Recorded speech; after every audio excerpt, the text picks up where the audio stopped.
berjumlah 13 orang. Selain itu juga masih ada 3 orang lain tersangka yang sampai saat ini masuk daftar pencarian orang.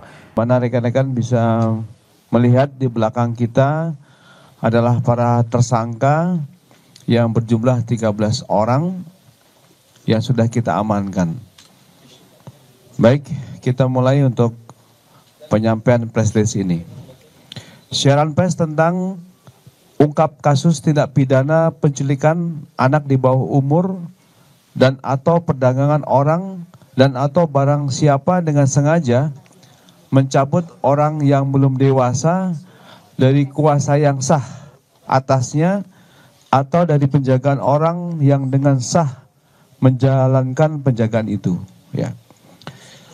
Kemudian dasarnya adalah laporan polisi, nomor polisinya LPB 176 4 Romawi 2025, SPKT Polda Jawa Barat tanggal 23 April 2025. Adapun TKP yaitu Jalan Sumintapura nomor 12, Desa Sulaiman, Kecamatan Margahayu, Kabupaten Bandung.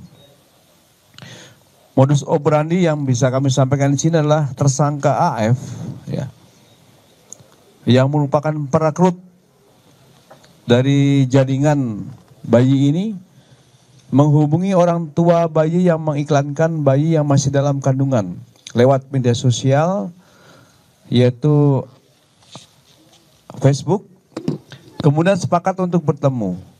Kemudian tersangka AF mengatakan bahwa bayi yang akan diadopsinya akan dirawat oleh diri dan suaminya. Ini modus operandi seperti itu. Kemudian tersangka AF menanyakan persyaratan yang diminta oleh orang tua yang mencari adopter. Dan harga yang disepakati antara pelapor dan tersangka adalah 10 juta. Ketika bayi lahir, tersangka memberikan uang sebesar 600.000 untuk ongkos ke bidan saat akan persalinan, ya. Saat akan persalinan. Kemudian sisanya akan diberikan keesokan harinya. Sekaligus memberikan KTP dan KK milik tersangka. Dan tersangka membawa anak pelapor, akan tetapi sampai keesokan harinya tersangka tidak kunjung datang. Fakta-fakta penyidikan bahwa tersangka sudah melakukan tindak pidana perdagangan sejak tahun 2023. Tersangka sudah melakukan perdagangan bayi kurang lebih 25 orang dan melakukan perekrutan bayi-bayi tersebut sejak dalam kandungan. Bayi-bayi yang baru lahir tersebut oleh tersangka diserahkan kepada penampung. Di sini ada 4 penampung, TSKM, TSKY, TSKW, dan TSKJ. Ya, ini yang ada di belakang ini mereka ada. Kemudian dengan harga sekitar 10 sampai 16 juta. Dengan rincian pembagian sesuai dengan harga yang disepakati antara TSKA dengan ibu bayi. Kemudian sisanya dibagi-bagi antara TSKA dan TSKM dan TSKYT. Kemudian setelah diterima oleh penampung tadi, bayi itu tersebut dirawat, ya, dirawat oleh pengasuh. Ini saudari YN, ya. Pengasuh Y akan digaji oleh TSKL sebesar 2.500.000 dan 1 juta untuk keperluan bayi, ya. Setelah berusia 2 sampai 3 bulan atau sesuai dengan permintaan TSKL, bayi-bayi tersebut dikirim ke Jakarta. Proses pemindahan bayi dilakukan oleh TSKYN, penyerahan bayi tergantung arahan dari TSKL. Selanjutnya berdasarkan fakta-fakta bahwa bayi tersebut oleh TSKL dipindahkan ke Pontianak untuk dibuatkan dokumen yang berkaitan dengan jati diri bayi, ya, akte dan paspor. Selama bayi-bayi berada di Pontianak, bayi-bayi tersebut diasuh oleh beberapa pengasuh yang berada di bawah kendali S dan kendali L. Pengasuh-pengasuh tersebut mendapatkan bayaran sebesar 2,5 juta dan 1 juta untuk biaya anaknya tersebut. Selain membuat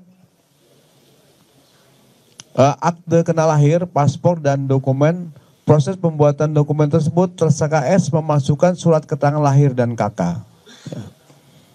Selain pembuatan dokumen untuk bayi, peran dari TSKS juga mencarikan orang tua kandung palsu untuk bayi dengan cara memasukkan identitas bayi dalam KK orang, ya, maupun menjadi orang tua palsu dengan mendapatkan imbalan antara 5 sampai 6 juta. Ini peran daripada TSKS.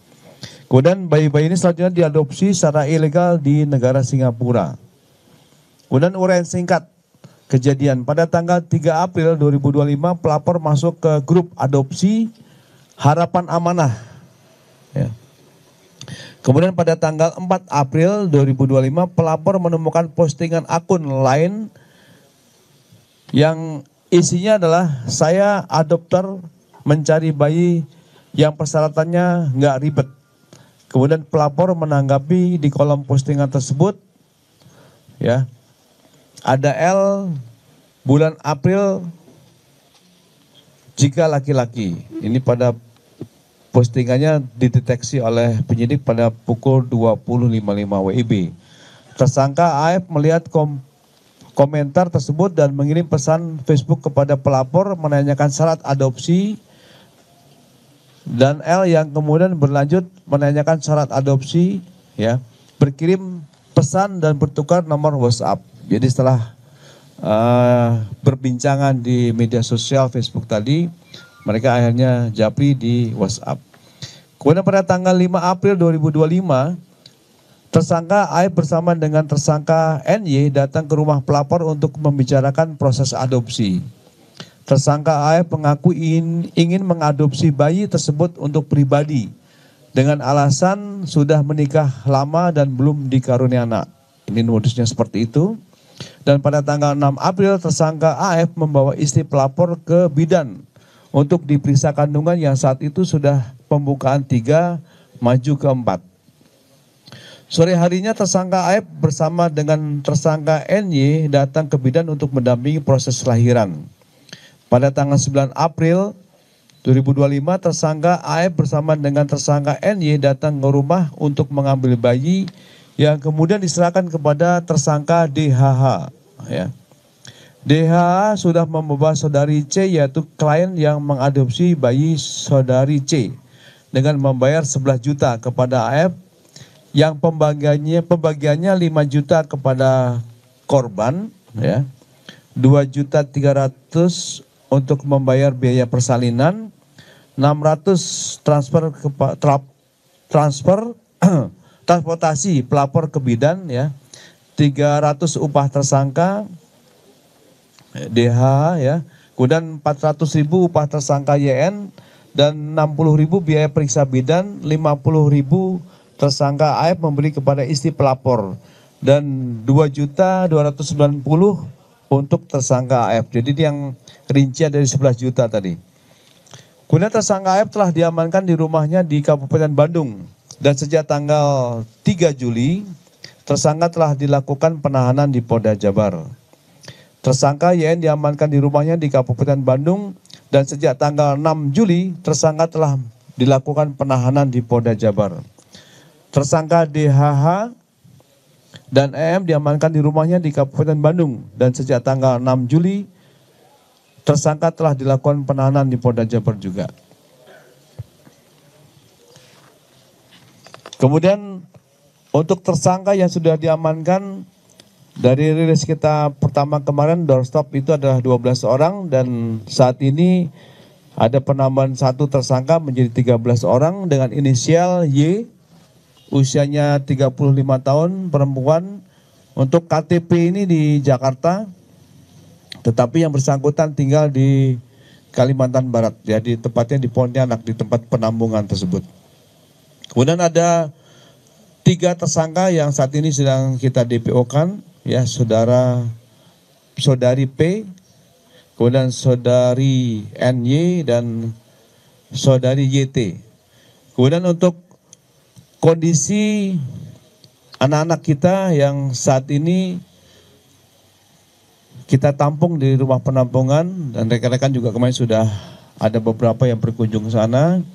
Yang pasti sejak awal setelah kita bawa dari rumah penampungan dari Kalbar Pontianak, kita rawat ya, rawat inap dulu di rumah sakit Sartika Asih untuk memeriksa kesehatannya. Ya, general check up sudah dilakukan. Kemudian kebutuhan dari si bayi sudah kita lengkapi, kemudian kita serahkan kepada panti asuhan yang saat ini bekerja sama dengan pemerintah.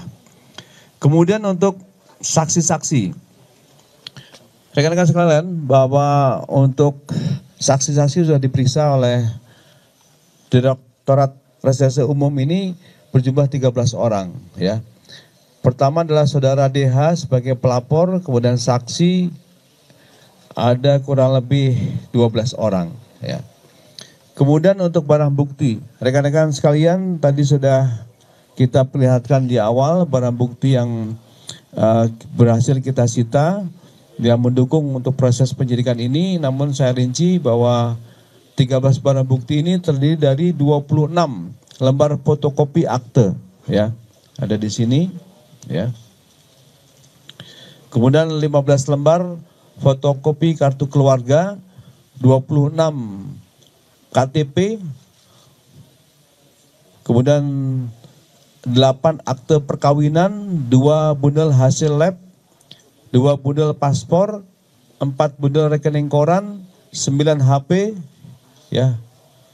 Kemudian 1 lembar dokumen cap notaris, 1 buah ayunan bayi, kemudian 2 buah kartu identitas anak, dan 1 buah buku kesehatan ibu dan anak.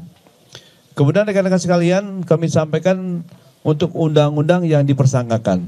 Ya, ini cukup panjang, memang karena bahasa hukum. Ya, kita sampaikan bahwa tindak pidana penculikan di bawah umur dan atau perdagangan orang dan atau barang siapa dengan sengaja mencabut orang yang belum dewasa dari kuasa yang sah atasnya, atau dari penjagaan orang yang dengan sah menjalankan penjagaan itu, sebagaimana dimaksud dalam pasal 83 Undang-Undang Nomor 17 Tahun 2016 tentang penetapan Perpu Nomor 1 Tahun 2016 tentang perubahan kedua atas Undang-Undang Nomor 23 Tahun 2002 tentang perlindungan anak, dan atau pasal 2 dan atau pasal 4 dan atau pasal 6 Undang-Undang RI Nomor 21 Tahun 2027 tentang TPPO, dan atau pasal 33 KUHP. Ancaman hukuman di sini berdasarkan undang-undang yang dipersangkakan tadi adalah paling lama 15 tahun. Kemudian dari rangkaian kegiatan yang sudah dilakukan ini dari rekan-rekan Direktorat Umum, ya, Reserse Direktorat Umum Jabar ini akan melakukan pemeriksaan terhadap saksi ahli, ya, tindak pidana, TPPO dan pusat laboratorium forensik. Kemudian melakukan pendalaman pemeriksaan tambahan terhadap tersangka-tersangka dan saksi-saksi. Kemudian melakukan pencarian tersangka lain, ya. Ini yang sudah kita keluarkan, terbitkan DPO-nya ada 3 orang, yaitu inisial Popo, YT dan NY. Kemudian melakukan pemeriksaan barang bukti laboratorium forensik terkait barang bukti.